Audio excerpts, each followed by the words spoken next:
I just hit the record button, ladies and gentlemen. We're having a quick powwow about the possibilities. I was just discussing the Designated Survivor TV series that came out this year with Kiefer Sutherland in it. And in this series, if you've had a chance to watch any of the episodes, you know that there's a big political meeting and a terrorist attack blows up virtually the entire cabinet of politicians and the administration. So they basically swear in Kiefer Sutherland, which he is way down the line, but he's the next to bat. So essentially, I think he's looking over housing and urban development in the political spectrum, but he gets signed up as the president because he's the next in line. Then you find out that there's something within the government faction that caused this terrorist attack. First, they try and pin it on some people in the Middle East, but then they find out that there's people actually inside that are working with those in the Middle East. And here's the deal, you guys. I've seen so much in the media, especially watching reruns when Trump and Hillary were running for president, that the entire establishment was smearing Trump as this idiot, and if you voted for him, you're a moron, and Hillary Clinton is the only right option.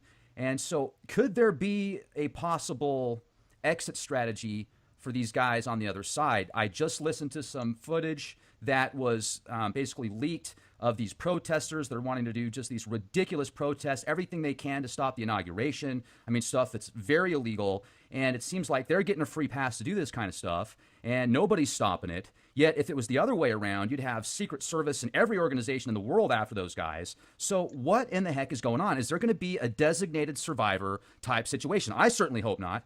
Even if Hillary was going to win, I wouldn't want that to happen for anybody. I mean, this is a really serious situation, guys. They come out in the news and they say that General Swartz is retiring at 12:01 p.m. or he's resigning at 12:01 p.m. Right when the inauguration starts, essentially, the lead security guy. And is he going to be the fall guy? Are they using him and smearing him for a fall? And they can go ahead and push the button. They can blame some Middle Eastern organization when in reality, it could be people in our own backyard. Now, normally I don't get this worked up, but I'm seeing this right now being just thrown in front of us at a subliminal level. And the sooner we get this to people's attention, the sooner people are aware of this kind of stuff, the better chance we're going to have on making sure nothing happens and everything goes smoothly. Now, we've got Heidi on the line with us. Heidi does these star charts that are beyond accurate. She's had people contact her literally from all over the world saying, you should work for an alphabet agency because this is so accurate.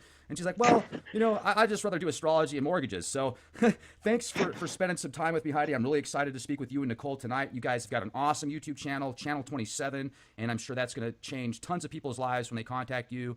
So what do you see going on? I mean, we talked a little bit about this. You think it's going to be a really rough day, possibly. Hopefully not, but possibly. Well, I mean, I'm just going to go to let me just go to what's transiting in Trump's chart right now. He has a rough transit he has the nodes, the north and south node in his first seventh house axis. So he's going to have enemies coming to him. I mean, it's not a safe thing. It's going to be tough for him. And honestly, he literally needs to he has to be careful, which I know we do have so much protection on him and everything, but that is scary to me that, for him, looking out for him, it's just it makes me worry. That's just my opinion, because your first and seventh house, it brings you into this world. It can also take you out, the seventh house, but it's also the house of marriages and everything else. So he's just got a lot of chaos right now going in his first and seventh house. So as far as the day, I mean, if the inauguration actually happens at that time, I'll tell you, he's going to be a great leader, because we got Sun in the 10th of government. I mean, I think he's going to be I think he's going to be a great president. And, we'll see. Time will tell. But I do believe he's going to do his best. I think the main thing, he's got hidden enemies. He's got Mars on the 12th, if this is the inauguration date and the time. There's Mars in Pisces. Mars doesn't do very well in Pisces. It's just a rough house. It's 12th house. It's hidden enemies. So if anything that happens to him, it's going to be from that type of thing. I mean, that's just my opinion. Now, another thing that he also has Venus and K2 in the 11th house together, and that's in that day. That is the day chart, and Venus and K2 together. That's just issues with women. So maybe there's going to be a lot of female things, or that could also be the Hillary Clinton. I mean, his opposing forces, women are his enemy in the government. That would be my opinion, because your 11th house is great gains, and it's also your network circles and groups and organizations that you belong to. So I mean, it's going to be some sketchiness within the organization, not necessarily if this is the overall chart of the day, right? Right. So I mean, it's going to be a rough 1, 2, 3, 4, 5. It's going to be a rough day. It's not going to be easy. People are going to be mad. Saturn's in Scorpio. in the eighth house. That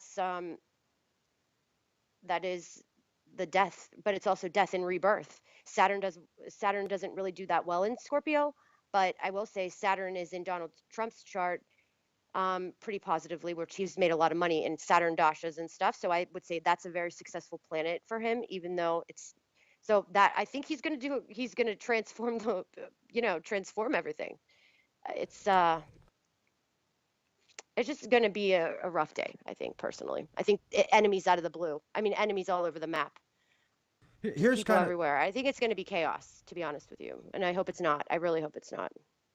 if there is chaos, this is kind of what I see as far as this infighting in the corporate media with different businesses, big companies, etc.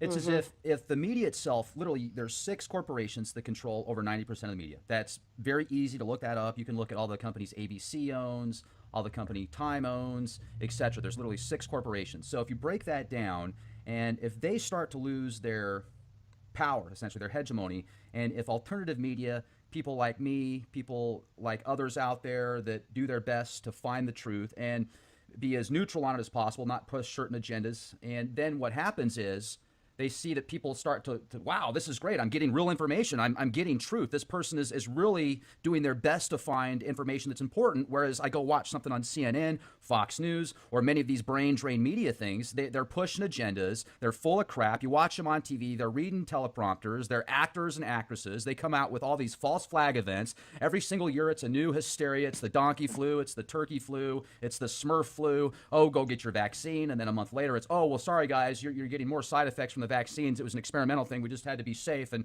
oh, sorry, now you're dying from a neurological disease. But sorry, it's okay though because you can't do anything to us because we pass laws. It's just the way that they push things. They're all in on it together. There's so much money in this media slash defense contractors slash medical industrial complex slash everything that feeds off of this just dark ecstasy. Once that withers away, which is happening. I mean, did you see the article the other day where the Trump administration is saying they're going to kick out the reporters of the West Wing or the White House? There's a room in there that holds 49 people, essentially. These 49 people get to have front row access every single day, to the force. They're literally the mouthpiece of the administration. And Trump's saying, well, I think we're going to set up something down the street, essentially, or in another building where more people can come in. We're going to allow over 1,000 applications so alternative media can come in and get the scoop. And that's pissing off the old school big boys because they've got such a secured foundation right now, and they see it withering away, kind of like the 8-track or the phone book or a laser disc. You're either going to have to move with the times or else you're going to wither away. And that's one thing I do appreciate about Trump, at least the way that they're making it look. And I hope I'm not getting hoodwinked here. I haven't officially gone onto the Trump bandwagon yet, but I do appreciate what they're doing. So if they're going to allow people, alternative media, independent journalists to get the truth out and to speak the truth and research things without ending up in a ditch somewhere, I applaud that. And I think that's what it's going to take in this new age because you've got the internet. There's so much information. There's so much technology out there that people have access to. Once we get our hands on these things and say, we're not going to fall into this trap anymore, it's going to be too late. It's an avalanche effect. It's a tidal wave of opportunities. So once you get those bad boys, though, in a corner, that's when shit can hit the fan, right? Because they've got their finger right on that button there. They're ready to push it. They've got all their Soros goons and all their, freaking liberal insanity. And don't get me wrong, I have some great friends that are liberals, but it gets to a point to where they're just walking zombies and they don't look at reality. Just because somebody has a name titled to them, well, then they're obviously the Antichrist and they're racist and prejudiced and they have a small, hands, whatever. It's insane. They can't even come up Yeah, with answers anymore. I'm not even going to look at the charts. I'm just going to give you my opinion. So this is, I just will say this. I think that people are taking this to another level, and the reason is the media, hands down, clearly. And if he gets control of that, I mean, I think that's going to improve everybody's life because there are so many things. I won't even watch Fox or CNN. I watch a network called One American News Network. And part of the reason why I followed that news network was because I felt like first CNN and Fox, they were so back and forth. Even CNN, I always like to watch the worst of the worst to hear what they were saying. But then like Fox turned on him, and this news network is a bunch of younger people. You would actually think there would be more liberals that from this group, and they actually look at more other things that are going on in the world, so you can see globally, like not just what's going on in the politics. They do all world events. That's number one why I like them. Another thing, they actually hired an investigation team during the election, and nobody really talks about this, it seems like, on CNN and Fox, but they hired an investigation team that worked for their news team. They spent $20,000 and they donated it to the Hillary campaign, and they went in with cameras and showed what these people said. And I was like, is anybody watching this news channel? Like, how is this getting skipped, right? And actually this news channel is going to be the only news channel that's going to be free, but it's called One American News Network. But I followed this the whole entire time and watched, the hate and what people were doing from the other news networks. And this news network is very, very, they've got their shit together. And regardless if you don't like him or not, point is he's our president. It is what it is. Just like when Obama was the president, there were people that didn't like him and did. No, people weren't out rioting and doing all this craziness. But now, because we are turned where everything's okay, people can just go out and do this stuff. And it's just, in my opinion, we're only hurting ourselves. I mean, it's just, we're the ones that are going to start a war is right here. It's going to be because of everybody's all their anger and all this frustration. But they're frustrated at somebody that had nothing to do with any of it before. That's the funniest thing about the whole thing. He wasn't part of politics. Everybody's so mad and so pissy about everything. But point is, I mean, he wasn't even part of it. So I think he might, who knows? If I'm wrong, I'm wrong. And, I'll be the first to say, you never know. I mean, you never know intentions. But my personal gut feeling without charts is that he's not that guy. So, and I have a pretty good intuition for anybody. So I've been in sales my entire life. I can read people pretty well. And I can tell you like I said, his Mars in Leo, MAGA, first nakshatra, he is all about doing the righteous, loyal thing. That's his chart. And he will, no matter what happens, like all the twisted things they say about him, I personally believe that he is going to do a good job just in spite to show that he did a good job. Like that's going to drive him more, that all these people think all these horrible things about him, and he's going to make the country.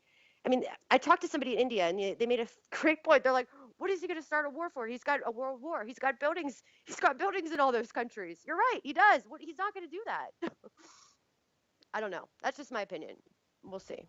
It's going to be an interesting ride here for sure. I just certainly hope everything runs smoothly during inauguration and there's no issues. So after that, and things continue to run like they're supposed to, if you put somebody in office that is a strategic businessman that has the right intentions with the right power, then you can do great things. So I'm certainly looking forward to that. Everybody's said things in the past that I'm sure they could say, man, I wish I wouldn't have said that. That was the stupidest thing to say. And people get emotional too. And there are those times where you can look back at things that people have said, especially in politics, and use it against them. But then we just have to realize, hey, it's reality. People do stupid things, and if you learn from it and you have the right intentions, now that you have that position of power, use it to your advantage and everybody else's and work together. And I'm really excited to see what's going to happen here. So, yeah, I'm glad I was able to pick your brain here for a few minutes, and I'm looking forward to speaking with you tonight, Heidi, and we'll definitely do these charts. We've got some great charts, ladies and gentlemen, lined up for you. And also, we might do this kind of on a regular thing, live shows here in the future once we get everything put together. So, Channel 27, is that correct, Heidi? Your new YouTube channel? Yeah, that is our channel, Channel 27. We only have one YouTube up, but we just started it this week. So we'll have many different topics, and we're going to talk about astrology that's tropical and Vedic way, and how we use both of them to read charts together. And just talk about, we're going to be like a magazine for astrology when you want to learn astrology, when you want to know kind of topics to research and stuff. So where you can go to certain astrologers for certain things, and just everyday life in general. So it's going to be good. Groovy. Well, thanks, Heidi. Looking forward to speaking with you later, and continue to be the change.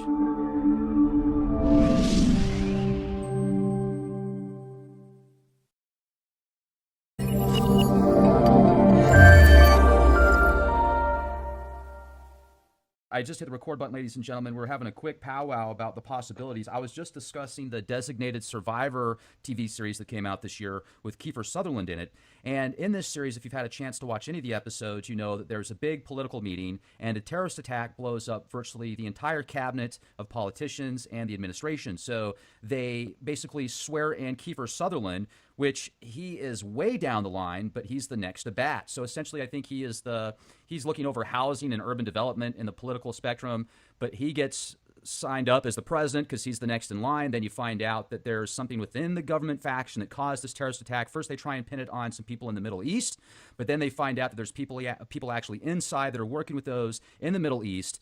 And here's the deal, you guys. I've seen so much in the media, especially watching reruns, when Trump and Hillary were running for president that the entire establishment was smearing Trump as this idiot, and if you voted for him, you're a moron, and Hillary Clinton is the only right option. And so could there be a possible exit strategy for these guys on the other side? I just listened to some footage that was basically leaked of these protesters that are wanting to do just these ridiculous protests, everything they can to stop the inauguration. I mean, stuff that's very illegal. And it seems like they're getting a free pass to do this kind of stuff, and nobody's stopping it. Yet, if it was the other way around, you'd have Secret Service in every organization in the world after those guys. So what in the heck is going on? Is there going to be a designated survivor type situation? I certainly hope not. Even if Hillary was going to win, I wouldn't want that to happen for anybody. I mean, this is a really serious situation, guys. They come out in the news and they say that General Schwartz is retiring at 12:01 p.m. or he's resigning at 12:01 p.m. Right when the inauguration starts, essentially, the lead security guy. And is he going to be the fall guy? Are they using him and smearing him for a fall? And they can go ahead and push the button. They can blame some Middle Eastern organization.